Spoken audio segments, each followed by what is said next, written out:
this particular viscera is a composite viscera of the female urogenital system. Okay.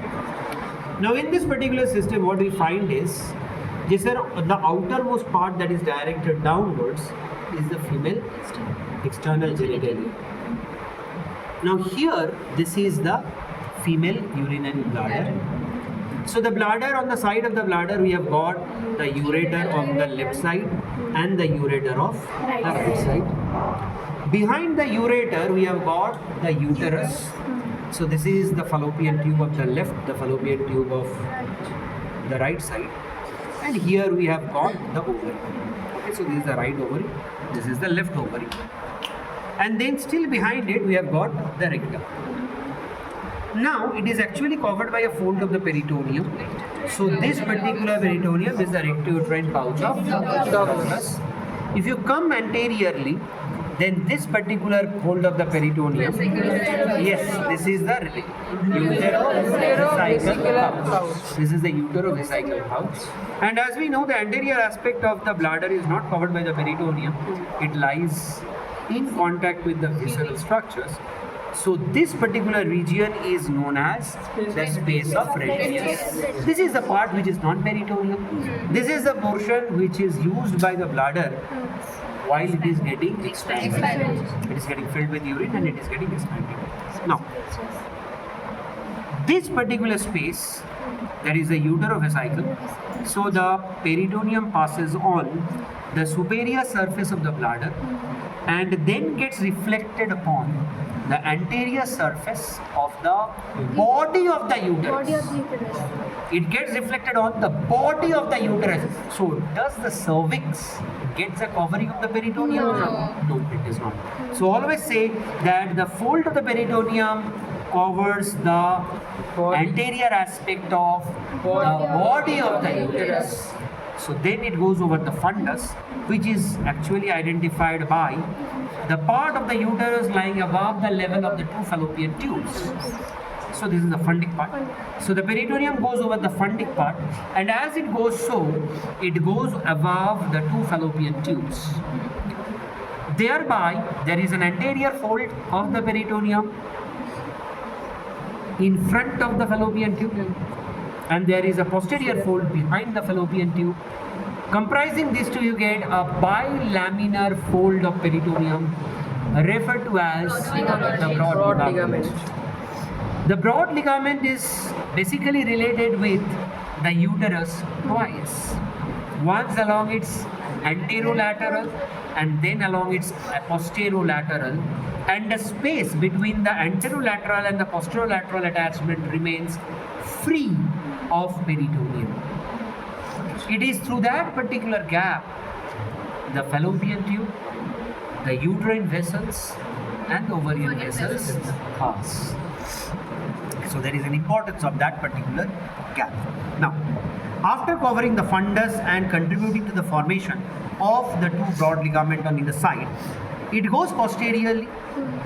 It covers the posterior surface of the body of the uterus, covers partly the posterior surface of the cervix, forming the uppermost summit of the posterior fornix of the vagina. And then it actually, that is what also forms your recto-uterine pouch of Douglas. So, the deepest part of the recto-uterine pouch of Douglas remains in the summit of the posterior fornix of the vagina. Now, if you have to understand this, remember, just if you are talking about the cervix, then this is the cervix. So this is the posterior lip and the thumb is the anterior lip. Okay, so this is the posterior lip of the cervix, this is the anterior lip of the cervix. Okay, it is like this, the posterior lip, the anterior lip. Here goes your vagina.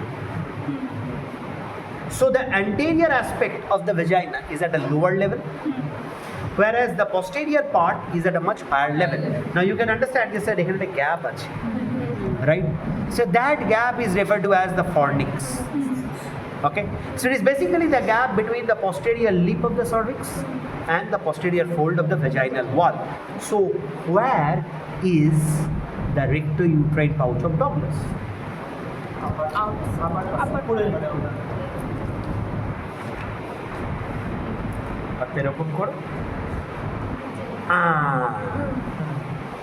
Clear, sir? Understood, sir? So now understand, the rectouterine pouch of Douglas is the most dependent part of the pelvis. Whenever there is collection of fluid in PID, that is pelvic inflammatory disease, it will get collected here. Now this is the posterior fornix of the vagina. So you can enter through the posterior fornix of the vagina and reach this particular rectouterine pouch of Douglas. So you are not going into the interior of the abdominal cavity to reach the rectouterine pouch of Douglas. You are actually extending through this region. Okay, sir, this is one of the techniques that is used. Referred to as the colpotomy. Referred to as the colpotomy. Clear, sir? Okay. So now, if you are talking about this part of the rectum with the anal canal, so what happens?